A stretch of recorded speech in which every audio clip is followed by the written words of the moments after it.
guarantee you tonight is already better than last week. I am not on stage drinking fucking Fosters. And when you hear what this is next 9 minutes is going to be about, you will understand why that was such a terrible, terrible moment of my life. So I am here to talk to you about beer. And beer and brewing throughout history, in fact. And the title here, Fill Your Belly, Day and Night Make Merry, is actually from the first ever recipe for beer, which is around 5,900 BC. Now, just to put this in context, as you can see by looking at me, I know what you're thinking. I know what you do. I know what your main hobby is. You are clearly a campaign for real ale, certified cellarman. Because I am.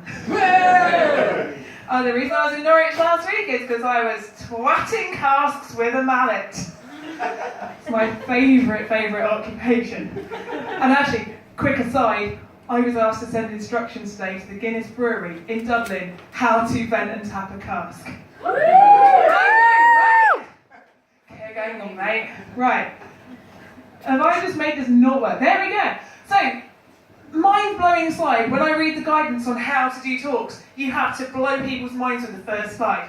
Beer has outlasted any religion, any drink, any alphabet or any language in human civilization. Almost every... That's the right reaction, that lady there. Like literally, you have to kind of study her in how to be in our audience because she has nailed it. So yeah, that's pretty fucking mind-blowing, right? Beer, this lovely, lovely drink that I'm drinking here, has outlasted any other shit that humans have come up with. So, it started with cereals, and it ended up with a line of dimpled pint pots on a bar. Now, there is a quick question. I'm going to go back in, like, what came first? Beer or bread? Just hold that thought. So, what happened? Yeah, we went from the cereal, we went to the dimpled pint pots. And it all comes about from the fermentations of sugar. And tonight I am going to introduce to you our unsung hero of the beer quartet. I am going to introduce you to yeast. People have heard of hops, they might even have hop tattoos about there. But they might have talked to you about barley or any other starch source, but the theme for this talk is yeast. So it goes back, there's actually cave paintings and all sorts of illustrations from right back in the earliest times. And as you see in the bottom right there, we have got from ancient Mesopotamia. Excuse me. This is not an affectation, I am actually genuinely pretty sick. What was going mad, Sarah? So yeah, ancient Mesopotamia there, what they've done is they've fermented some bread in a barrel or in a pot with straws. The reason I'm asking you to look closely at that is there is going to be a pop-up in Hoxton any time where you're going to sit around and revisit ancient Mesopotamia. So there's a lot of theories, well, there's two theories, but there's a lot of discussion about those theories as to what came first. Did we make bread so we can get beer, or did we make beer because we had bread? Hands up, who thinks what? What came first? Bread? Yeah. Beer. Beer, probably. Yeah, that's actually the latest theory, is that the reason they were making bread was to malt the barley so they could actually make the beer. See, piss heads all the way back 12,000 years ago. This is going to be fun. No, it's fine, I've got beer. You gave me Fosters last week, now you're giving me water. Which is worse? You know what? The water's better. And now I've missed my mouth. As my dad would say, how do you miss a mouth that size? Right, so, how do we make beer? Because it's like the ultimate four-piece bat. Because you've got your starch sauce, which is kind of your guitarist. You've got the water, which is the bassist. The hops and the flavour agents, which is your singer. And then you've got the yeast, which is like the drummer. The adjuncts down the bottom, That's the shit like the chocolate or the vanilla or all the other things that happen. You put the yeast in. Now, the thing is, yeast wasn't actually known as being a thing until about the Middle Ages.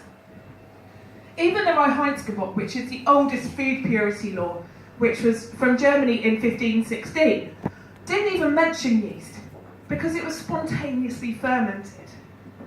And there are still beers made now where yeast can just appear from the air like a spirit and go, have alcohol! Because it takes the starch source, uses the water. The hops, they do fuck all. You don't need hops in a beer. You need the sugar for source, you need the water, you need the yeast. Hops, actually, the Brits, well, the English in like 16th century London, put the recipe out for beer and said, no hops, no additives, just starch, water, and yeast. God, this is amazing consumption on stage. But yeast is the diva in this equation. So imagine like the band where the drummer is the one who's going to run off and have the affairs and have all the sexy time. She says, hacking her lungs up. So, the yeast, yeah, it is so fucking volatile. That's yeast. Who wants a tattoo of that? I won't even bother it for my cellulite. And you go next to the heart, then I've got the yeast. Boom! Bargain. So Saccharomyces cerevisiae is the most common yeast used for brewing. There's loads of variants on it, but like I say, diva, right temperature. Actually, 98.4 Fahrenheit. Yeah, probably not too bad. Right pH. And what it's doing is, it is acting under anaerobic and aerobic conditions, and you've got to get that exactly right. It is the Goldilocks. Oh, too cold. Oh, too hot, just right. Bring on the alcohol. And that is what was happening completely by accident back in ancient Mesopotamia. They'd left the bread lying around in some water, because you know, Tupperware back then, not all that great. And they just were like, oh, what does this taste like? Ooh, a bit fuzzy. Because yeah, ancient Mesopotamia must have been boring as shit. I mean, I grew up in Devon. I know how boring that was. So imagine what it was like back before even the Western Morning News was telling you that Farmer Giles had turned left out of his farm instead of right. That the traffic report was, oh, light's currently red. Oh, it's green now, off you go. So yeah, ancient Mesopotamia must have been like a fucking nightmare. So the yeast just kind of came out of the air. And that is when people start to mess around a bit. And this genuinely is the flavour wheel that is able to be created from beer. You just Google it, it's beer flavour wheel. And it's all the different flavours. There's off flavours and there's good flavours. And it can go a little bit weird. So this one here is by Rogue Brewery. They cultivated and cultured the yeast from the guy's beard. That one, it wasn't the primary form of it because they had to use some Saccharomyces, but there is a Candida beer. You can have pizza. Rocky Mountain oyster. Anyone know what Rocky Mountain oyster is? It's a testicle. Testicles in beer. There's chorizo in this one. That one's fun. And they are actually all cultivated. The bottom left are from, the bottom right even, are from Dogfish Head. Where they, no, that's the name of the brewery. Where they actually, oh yeah, they cultivated some ancient yeast and recreated all the beers. So what I want you to take away from this is that beer is not just about a glass of twigs. Instead, it is ancient, it's amazing, it's flavourful. This one's particularly nice, there's a single hop nibs on the Savannah. But if you're interested in more, that's how I look when I'm actually being a salmon. Yes. And if you want to hear me argue with breweries about sexist beer labelling, follow Laura's Bar GBBF. And if you want to hear me complain to companies about their customer service, Laura Star 23. And I will rest my throat. Thank you. A big round of applause for Laura Empson.